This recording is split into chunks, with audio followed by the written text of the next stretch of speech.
आज हम लोग क्लास 7th ज्योग्राफी का तीसरा चैप्टर पढ़ेंगे जिसका नाम है आवर चेंजिंग अर्थ। पिछले दो चैप्टर्स में हम लोगों ने पृथ्वी के ऊपर और पृथ्वी के अंदर के बारे में जानकारी हासिल की थी। आज हम लोग पृथ्वी के ऊपर होने वाले बदलावों के बारे में पढ़ेंगे। आप उन दो चैप्टर्स का वीडियोज़ ऊपर आई पे क्लिक करके देख सकते हैं। पृथ्वी के ऊपर जो चेंजेस होते हैं वो नेचुरल हो सकते हैं एंड ह्यूमन मेड भी हो सकते हैं। तो हम लोग इस चैप्टर में नेचुरल जो भी चेंजेस होते हैं उनके बारे में पढ़ेंगे, ह्यूमन मेड चेंजेस के बारे में नहीं पढ़ेंगे। तो आइए चैप्टर को शुरू करते हैं। यहाँ पे लिखा हुआ है अर्थ्स मूवमेंट। अर्थ मूवमेंट का मतलब ये नहीं होता है कि पृथ्वी जो रोटेशन एंड रेवोल्यूशन करती है वो। यहाँ पे अर्थ मूवमेंट का मतलब ये हुआ कि पृथ्वी के ऊपर जो भी छोटे छोटे मूवमेंट्स होते हैं या बदलाव होते हैं, आगे टेक्टोनिक प्लेट्स के मूवमेंट्स के बारे में भी आएगा, तो उससे ये रिलेटेड टर्म है अर्थ्स मूवमेंट। अर्थ्स मूवमेंट को कॉज करने के लिए दो फोर्सेस रिस्पॉन्सिबल होते हैं, एक इंडोजेनिक एंड एक्सोजेनिक। तो इंडोजेनिक ये कैटेगराइज किया गया है। इंडोजेनिक उसे फोर्सेस को कहा जा रहा है जो कि पृथ्वी के अंदर से लगते हैं, और एक्सोजेनिक उसे कहा जा रहा है जो कि पृथ्वी के ऊपर से लगते हैं, सतह के पर से लगते हैं। इंडोजेनिक को आप ऐसे डिफाइन कर सकते हैं कि the forces which act in the interior of the earth are called as endogenic forces. फिर एक्सोजेनिक फोर्सेस को आप ऐसे डिफाइन कर सकते हैं कि the forces that work on the surface of the earth are called exogenic forces. ये definition बहुत अच्छा है, आप इसी डिफिनीसन को लिख दीजिएगा। एक्सो का मतलब ही होता है बाहर और जेनिक का मतलब होता है ओरिजिन, मतलब कि जो बाहर से उत्पन्न हो। तो जो पृथ्वी के सरफेस पर से जो फोर्सेस लगते हैं जिनकी वजह से पृथ्वी में कुछ बदलाव होते हैं, उन्हीं के बारे में एक्सोजेनिक फोर्सेस कहा गया है।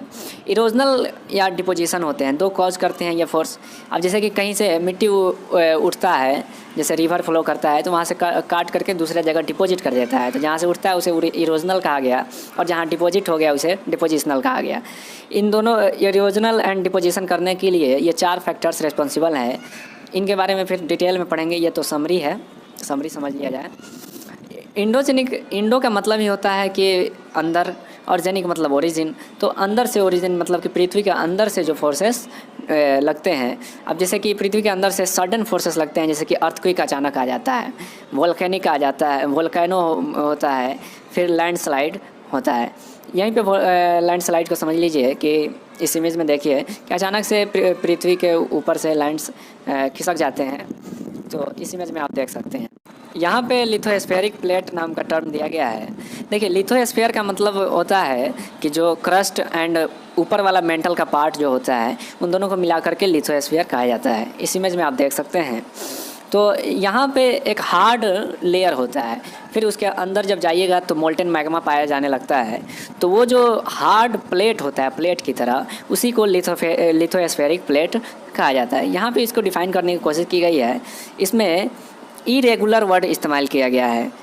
एंड 7 मेजर प्लेट्स होते हैं पूरी दुनिया में। आप इस इमेज में देखिए कि पूरी दुनिया में जो ओशियन फ्लोर है एंड कॉन्टिनेंट्स हैं, इनके नीचे एक प्लेट की तरह लेयर है जो कि इनको अपने ऊपर रखता है। तो ये 7 मेजर आपका लिथोस्फेरिक प्लेट हैं, एंड कुछ छोटे छोटे भी हैं, और सभी एक दूसरे से जुड़े हुए हैं और इरेगुलरली शेप में ये है, इसलिए इसे इरेगुलर प्लेट यहाँ पे कहा गया है। इन लिथोस्फेरिक प्लेट्स का मूवमेंट होता है, ये बहुत स्लो मूवमेंट करते हैं। पहले जैसे कि आप देख सकते हैं गोंडवाना लैंड था तो ऐसे था दुनिया, लेकिन अब दुनिया का शेप ऐसे हो चुका है इन्हीं लिथोस्फेरिक प्लेट्स के मूवमेंट के वजह से। ये ज़्यादा नहीं, बहुत कम मिलीमीटर पर ईयर, मतलब 1 मिलीमीटर पर ईयर ये मूवमेंट करते हैं। बहुत थोड़ा सा ये मूवमेंट होता है। और ये कारण, किस कारण से मूवमेंट करते हैं, तो इनका कारण ये है कि मोल्टेन मैग्मा जो नीचे होता है वो मूव करता है, वो सर्कुलरली मूव करता है। आप इस इमेज में देख सकते हैं, ये सर्कुलरली मोल्टेन मैग्मा मूव करता है।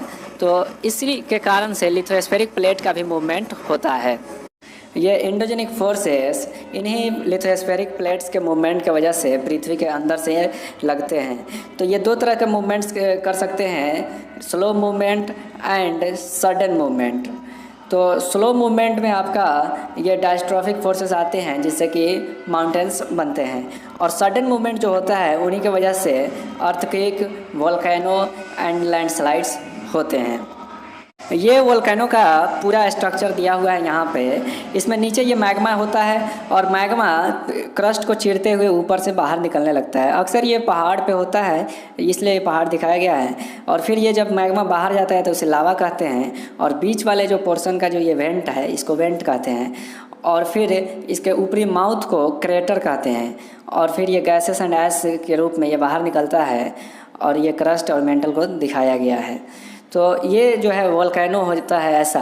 तो इसे आप वोल्केनो को डिफाइन कर सकते हैं कि volcano is a opening in the earth crust through which molten magma comes out. अब आइए अर्थक्वेक के बारे में थोड़ा सा पढ़ते हैं। अभी हम लोग को थोड़ा सा ही पढ़ना है, क्लास 8 में अर्थक्वेक चैप्टर है, उसमें डिटेल में पढ़ना रहेगा।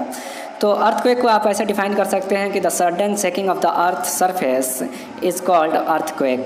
अचानक से पृथ्वी के ऊपर जो वाइब्रेशंस होने लगते हैं और उससे जो शेकिंग हिलना शुरू हो जाता है, तो उसी को अर्थक्वेक कहते हैं। अब मान लीजिए आप जिस जगह पे खड़े हैं वहाँ से 10 किलोमीटर नीचे क्रस्ट में मूवमेंट शुरू होता है, मतलब कि आप जहाँ पे खड़े हैं वहाँ से 10 किलोमीटर नीचे वाइब्रेशंस की शुरुआत होती है वहाँ से। तो उसे जो जिस पॉइंट से वाइब्रेशन की शुरुआत हुई है उसे फोकस कहा जाएगा। तो इसलिए यहाँ पे डिफाइन किया गया है कि the place in the earth crust where the movement start is called focus. चाहे यहाँ पे मूवमेंट की जगह आप अर्थक्वेक स्टार्ट भी लगा सकते हैं, ज़्यादा अच्छा रहेगा। और फिर आप जिस जगह पे खड़े हैं उसे एपी सेंटर कहा जाएगा। जिस सरफेस पे आप खड़े हैं जिसके नीचे 10 किलोमीटर नीचे फोकस था, तो जिस सरफेस पे आप खड़े हैं उसे एपी सेंटर अब कहा जाएगा।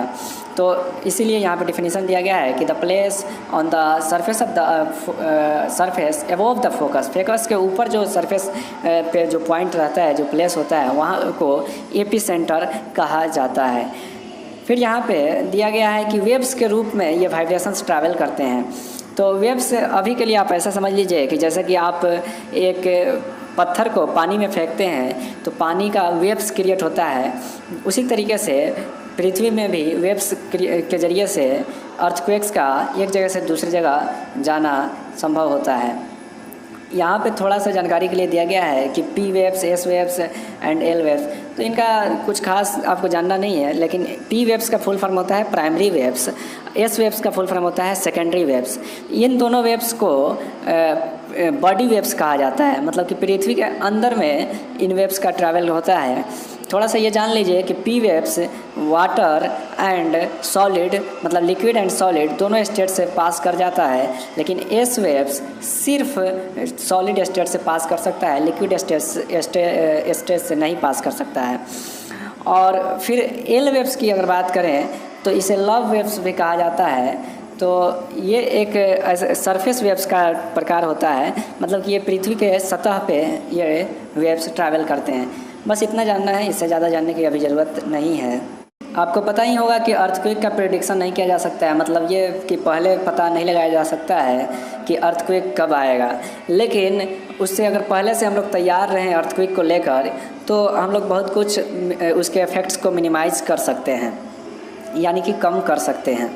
अब जैसे कि कुछ कॉमन मेथड्स यूज़ किए जाते हैं कि कुछ एनिमल्स होते हैं उनके बिहेवियर को देखकर अर्थक्वेक का प्रेडिक्शन, मतलब कि कुछ पल पहले आदमी पता कर सकता है। जैसे कि फिश जो होते हैं पॉन्ड्स में, वो एजिटेट हो जाते हैं, मतलब इधर उधर भागने लगते हैं, एजिटेशन में आ जाते हैं। और स्नेक्स जो हैं वो स्नेक्स से बाहर चले आते हैं, सरफेस से पे आ जाते हैं अर्थक्वेक के आने से थोड़े देर पहले, ये ज़्यादा समय पहले नहीं, थोड़े समय पहले। तो ऐसा प्रेडिक्शन लगाया जाता है कॉमनली। यहाँ पे आपको केस स्टडी कराया गया है गुजरात में 2001 में 26 जनवरी के दिन ही भुज डिस्ट्रिक्ट है, वहाँ पे 6.9 रिक्टर स्केल का भूकंप आया था। तो ये बहुत ज़्यादा हो गया 6.9। आप यहाँ पे देख सकते हैं कि भूकंप को मेज़र करने के लिए एक इंस्ट्रूमेंट होती है, उसे सिस्मोग्राफ कहते हैं। आप इस इमेज में आप देख पा रहे होंगे, ये इस तरीके से पेन की तरह होता है, और जब ही भूकंप आता है तो उस पर स्केच बन जाता है कि कितना स्केल का भूकंप आया था। उस पर मेजरमेंट होता है जैसे आपके पास एक स्केल होता है 2 सेंटीमीटर 2.5 सेंटीमीटर मेजर करते हैं उस तरीके से, और उस स्केल को कहा जाता है रिक्टर स्केल। तो रिक्टर स्केल पे 1 2 3 इस तरीके से होते हैं, और सबसे ज़्यादा भूकंप जो है 9 तक का आ सकता है, 9 से ज़्यादा नहीं आ सकता है। 7 पॉइंट कुछ को ये मेजर माना जाता है। 7 पॉइंट कुछ अगर आता है 7 पॉइंट के आसपास, तो इससे बहुत ही ज़्यादा घातक होता है ये। तो यहाँ पे भुज में आपका 6.9 का आया था, जो कि 7 के आसपास है। तो बहुत कुछ बिल्डिंग्स को आप देख सकते हैं यहाँ पे। ये बिल्डिंग आपका पूरी तरीके से तहस नहस हो चुका है। यहाँ पे आपको प्रिपरेशंस बताए गए हैं कि आपको क्या करना चाहिए भूकंप के समय। तो सेफ्टी स्पॉट में आपको चले जाना चाहिए। सेफ्टी स्पॉट वो होता है जैसे किचन के नीचे वाला जो छज्जा होता है उसके नीचे चले जाइए, या फिर बेंच हो या टेबल हो उसके नीचे, क्योंकि ऊपर से जब छत गिरे तो वो बेंच और डेस्क पहले रोके आपके सर पे ना गिरे, इस तरीके से ये है। और पिलर जो होता है कॉर्नर ऑफ वॉल, वहाँ पे आपको जाना चाहिए क्योंकि वो ज़्यादा मजबूत होता है। और इसी तरीके से है कि आग से दूर रहना चाहिए, और इसी तरीके से आपको कॉन्फिडेंटली भूकंप का सामना करना चाहिए। ऐसा नहीं कि डरपोक हो गए, तो ऐसा नहीं होना चाहिए। कॉन्फिडेंट रखना चाहिए अपने पास, किसी भी चीज़ में कॉन्फिडेंट तो रखना ही चाहिए। अब हम लोग एक्सोजेनिक फोर्सेस की वजह से जो पृथ्वी के ऊपर चेंजेज आते हैं जिससे कि लैंडफॉर्म्स बनते हैं, उनके बारे में पढ़ेंगे। तो यहाँ पे कुछ डिफिनीशंस हैं कि वेदरिंग क्या होता है। तो देखिए, जैसे कि कोई रॉक है और वो कभी खूब धूप पड़ा तो फिर धूप पड़ने से एक्सपेंशन होगा, फिर ठंड आया तो फिर उसका कंट्रैक्शन होगा। इस तरीके से एक्सपेंशन कंट्रैक्शन होता है। फिर विंड से टकराता है, फिर बारिश होती है। तो इस तरीके से रॉक का वो मतलब कि ब्रेकिंग हो जाता है, वो धीमे धीमे कमज़ोर हो जाता है, और फिर जब अचानक से तेज़ विंड या बारिश होती है तो इस तरीके से टूट जाता है। या फिर रिवर चलता है तो वो टूट जाता है, तो इसी को वेदरिंग कहा जाता है। तो वेदरिंग आप यहाँ पे डिफिनीशन लिखा ही हुआ है कि weathering is the breaking up of the rocks on the earth surface. पृथ्वी के सतह पे जो ब्रेकिंग ऑफ रॉक्स होते हैं तो उन्हीं को वेदरिंग कहा जाता है। फिर यहाँ पे इरोजन के बारे में है। तो इरोजन आप डिफाइन कर सकते हैं कि जो पृथ्वी के टॉप लेयर होता है, जैसे कि पृथ्वी के ऊपर ह्यूमस वाला लेयर होता है सॉइल में, जो कि फर्टाइल होता है और उसमें खेती की जाती है। तो वो बारिश आती है और मान लीजिए पानी बहता है, और वो पानी उस टॉप लेयर को बहा करके दूसरे जगह ले जाकर फेंक देता है, तो उसी को इरोजन कहा जाता है। तो ये बहुत तरीके से इरोजन हो सकते हैं। तो एक जगह से मतलब कि टॉप लेयर का टूटना ही इरोजन कहलाता है। तो आप इसे ऐसे डिफाइन कर सकते हैं कि the removal of the top layer of the soil due to agents like water, wind and ice are called erosion. Weathering and erosion लगभग साथ ही चलते हैं। अब जैसे कि कोई रॉक टूटा, वेदर्ड हो गया, वेदरिंग हो गई, और वो रॉक टूट गया और फिर वो सतह पे आया और फिर वहाँ से इरोजन होकर के एक जगह से दूसरी जगह रिमूवल हो गया, और फिर वो जो इरोजन होता है वो दूसरी जगह ले जाकर डिपॉजिट किया जाता है, और उस प्रोसेस को डिपोजिशन कहते हैं। तो ये जो इरोजन है एंड डिपोजिशन है, तो ये दोनों मिल करके इरोजन एंड डिपोजिशन की वजह से लैंडफॉर्म्स बनते हैं पृथ्वी पे। आगे हम लोग देखेंगे कैसे कैसे लैंडफॉर्म्स बनते हैं। आइए सबसे पहले रिवर के बारे में पढ़ते हैं कि रिवर कैसे कैसे लैंडफॉर्म्स को बनाता है। तो यहाँ पे दिया हुआ है वाटरफॉल के बारे में। तो वाटर का मतलब होता है, वाटर फॉल का मतलब होता है गिरना। तो जो हाइट से वाटर गिरते हैं उन्हें वाटरफॉल कहा जाता है। शॉर्ट में आप ऐसे डिफाइन कर सकते हैं कि falling of river from a height such as rock या क्लिफ इज कॉल्ड वाटरफॉल।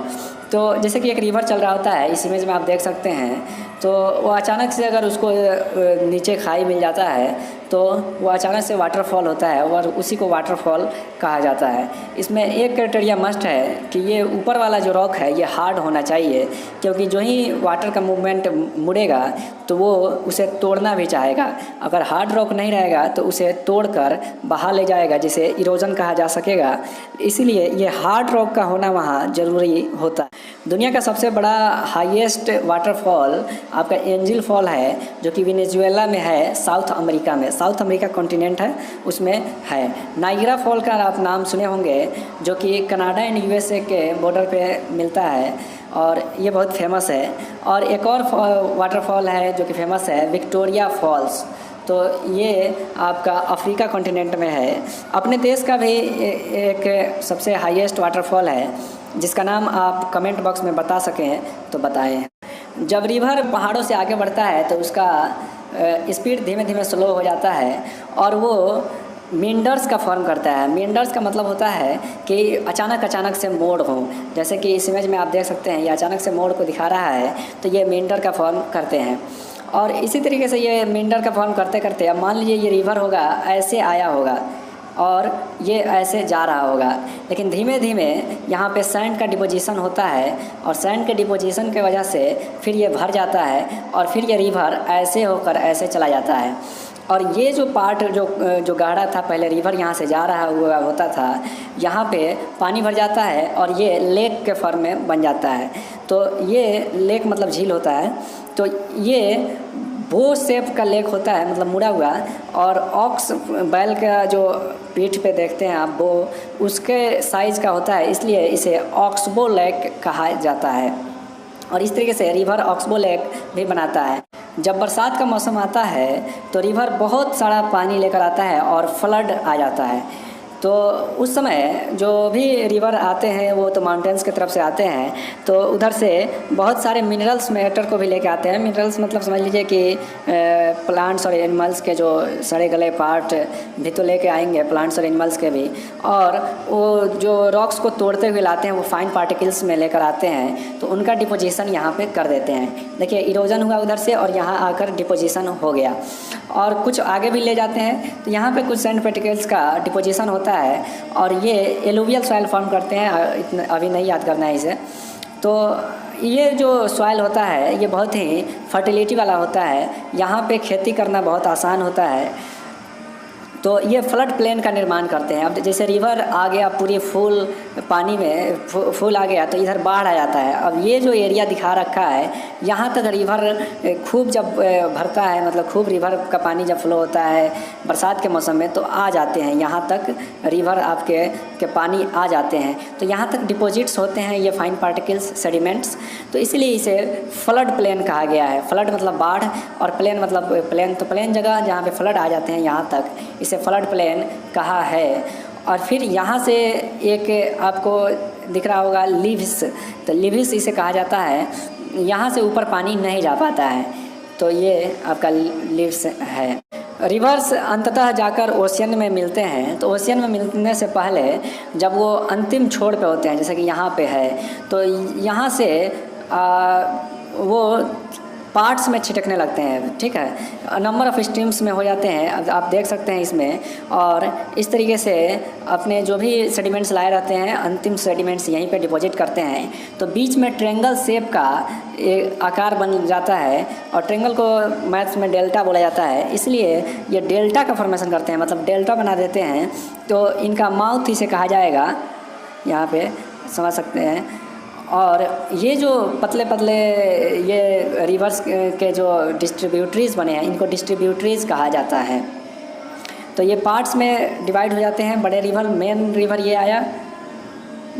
ये आया और ये माउथ पे जाने पे डिस्ट्रीब्यूटरीज़ में कन्वर्ट हो जाते हैं, तो इन्हें डिस्ट्रीब्यूटरीज़ कहा जाता है। और ये जो ट्रायंगल शेप बना है ये डेल्टा कहा जाता है। आपको ये बताना है कि दुनिया का सबसे बड़ा डेल्टा कौन सा है। अपने इंडिया के आसपास ही है, तो कमेंट बॉक्स में ज़रूर बताएं।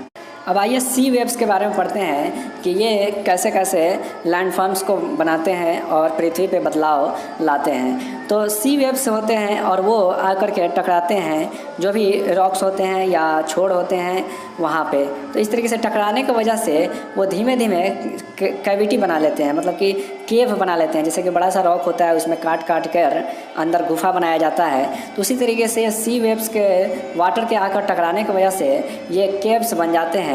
और धीमे धीमे ऐसा होता है कि ये सी केव्स का कैविटी बढ़ते जाता है और पूरी तरीके से पूरी तरीके से छिद्र हो जाता है। मतलब कि इस इमेज में आप देखिए कि इस साइड से उस साइड तक पूरी तरीके से छिद्र हो जाता है। तो इसे सी आर्च कहते हैं। और सी आर्च के ऊपर ये रूफ़, इस पार्ट को रूफ़ कहा जाता है। और फिर धीमे धीमे इतना होता है कि टूटते टूटते ये रूफ़ भी टूट जाता है और सिर्फ इस साइड और इस साइड और फिर इस साइड बच जाता है, जैसे कि इस इमेज में दिखाया गया है। इस इमेज में आप देख सकते हैं। और सिर्फ स्टॉक बच जाता है। तो पहले सी केव्स बने, फिर सी केव्स से सी आर्चेज बने और फिर सी आर्चेज से स्टॉक्स बने और धीमे धीमे ये स्टॉक भी टूट जाएगा। और इस तरीके से ये कटाव करते हैं रॉक्स में। ये सारे जो सेडिमेंट्स बने होंगे ये तो सी में मिल गए होंगे और फिर ये सी डिपॉजिट कर देता है बीचेस पे। आप बीच का नाम सुने होंगे, इस इमेज में देख भी सकते हैं। तो यहाँ पे इन सेडिमेंट्स को ला करके सी डिपॉजिट करता जाता है और इस तरीके से खूबसूरत बीचेस बन जाते हैं। और फिर यहाँ पे एक टर्म है सी क्लिफ। सी क्लिफ मतलब होता है कि अचानक से मान लीजिए कोई पहाड़ या कोई ऊंची सी हिल की तरह खड़ा हो, जैसा कि इस इमेज में आप देख सकते हैं कि ये हिल आपको सी के सामने खड़ा हुआ है। इसमें भी केव्स बनाएगा सी, फिर आर्चेस बनाएगा, फिर स्टॉक बनाएगा, मतलब उसे तोड़ता जाएगा। तो धीमे धीमे ये ब्रेक डाउन करते रहता है। अब आइए आइस के रोल के बारे में पढ़ते हैं कि इसका क्या रोल है चेंजेस करने में पृथ्वी पे।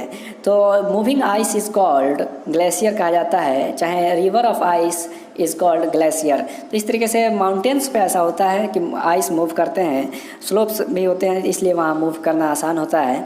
तो आइस का मूवमेंट होता है और उसके वजह से जहाँ पे भी, जैसे कि इस इमेज में आप देखिए कि ये हार्ड रॉक है, इधर भी हार्ड रॉक है और ये सॉफ्ट है। तो जो सॉफ्ट रॉक है वहाँ पे कट करते हुए आइस निकल जाते हैं और इस तरीके से कर्व आउट कर देते हैं और फिर वहाँ पे आइस डिपॉजिट्स हो जाते हैं। लेकिन जब आइस पिघलता है और फिर पिघल कर पानी बन जाता है तो फिर वो डीप गहरा हो जाता है और उसमें पानी रहता है, जिसे आप लेक कहते हैं। तो लेक का फॉर्म ले लेता है यही आइस। और यहाँ से जो आइस मोरेंस निकले थे, मतलब कि जो भी मटेरियल्स जो यहाँ से कट हुए थे, ये इसी के आगे डिपॉजिट्स हो जाते हैं और इसी को ग्लेशियल मोरेंस कहा जाता है। अब आइए विंड के रोल के बारे में पढ़ते हैं। तो moving air is called wind कहा जाता है। तो विंड का क्या रोल होता है उसके बारे में पढ़ते हैं। तो विंड खास तौर पे आपका डिजर्ट्स एरिया में अपना प्रभाव दिखाते हैं पृथ्वी के चेंजेस के लिए। तो मशरूम का आप नाम सुने होंगे, इस इमेज में आप देख सकते हैं ये मशरूम का पौधा है। तो ये मशरूम रॉक्स बनाते हैं। ये कैसे? तो देखिए इस इमेज में देखिए ये मशरूम रॉक्स का इमेज है। तो ये ऐसे होते हैं कि रॉक्स का ऐसे बन जाते हैं और फिर ये जो विंड्स चलते हैं वो नीचे वाले लेयर्स को ज़्यादा कट करते हैं। मतलब ये हुआ कि बेस लेयर्स जो हैं उसको ज़्यादा कट करते हैं और ऊपर वाले जो लेयर है रॉक्स उनको कम कट करते हैं। मतलब बेस वाला पतला हो जाता है और ऊपर वाला चौड़ा हो जाता है, इसलिए ये शेप आपका मशरूम का शेप हो जाता है। आप ये डिजर्ट्स एरिया में जाकर देख सकते हैं। और ये ऊपर वाला रॉक इसलिए नहीं कटता है कि ऊपर वाला थोड़ा हार्ड रॉक रहता है। तो इस तरीके का मशरूम रॉक्स बनते हैं, ये विंड्स के वजह से होते हैं। विंड्स जब ब्लो करते हैं तो सैंड्स को एक जगह से दूसरी जगह उठा करके फेंक देते हैं। मतलब कि एक जगह से इरोजन करते हैं और दूसरे जगह डिपोजिशन करते हैं। तो इस इमेज में आप देख सकते हैं कि ये पहाड़ की तरह, मतलब कि हिल की तरह, पहाड़ तो बहुत ऊंचा होता है, हिल थोड़ा डाउन होता है। तो हिल की तरह सैंड ड्यून्स बन गए हैं। सैंड ड्यून्स इन्हें कहा जाता है और सैंड का डिपोजिशन ऐसे होता है। और सैंड से भी छोटे छोटे जो पार्टिकल्स होते हैं जो कि मिट्टी की तरह होते हैं, क्ले, तो उनका डिपोजिशन अगर होता है तो उनको सैंड से जब विंड से आते हैं तो बहुत दूर तक उड़ा ले जाते हैं और फिर उसका डिपोजिशन होता है, तो उसे लोएस कहते हैं। लोएस से आप इस इमेज में देख सकते हैं लोएस का deposition. Sand dunes and loess में ये डिफरेंस बताया जाता है कि लोएस में आसानी से प्लांट्स को ग्रो कराया जा सकता है एंड सैंड ड्यून्स में नहीं, क्योंकि सैंड ड्यून्स का साइज़ बड़ा होता है और सैंड्स में प्लांट्स का उगना मुश्किल होता है। ख़ास तौर पे चाइना में ये लोएस आपको देखा जाता है। मैंने जो ये इमेज दिखाया है ये भी चाइना का ही है, तो वहाँ पे ये लोएस ज़्यादा डिपॉजिट होता है। अब आइए एक्सरसाइज करते हैं। पहला क्वेश्चन है why do the planets move. तो प्लैनेट्स क्यों मूव करते हैं? तो ये आपको पता ही होगा कि मोल्टन मैग्मा के मूवमेंट की वजह से प्लैनेट्स मूव करते हैं। तो ये आप ऐसे लिख दीजिएगा। फिर अगला क्वेश्चन है कि व्हाट आर द एक्सोजेनिक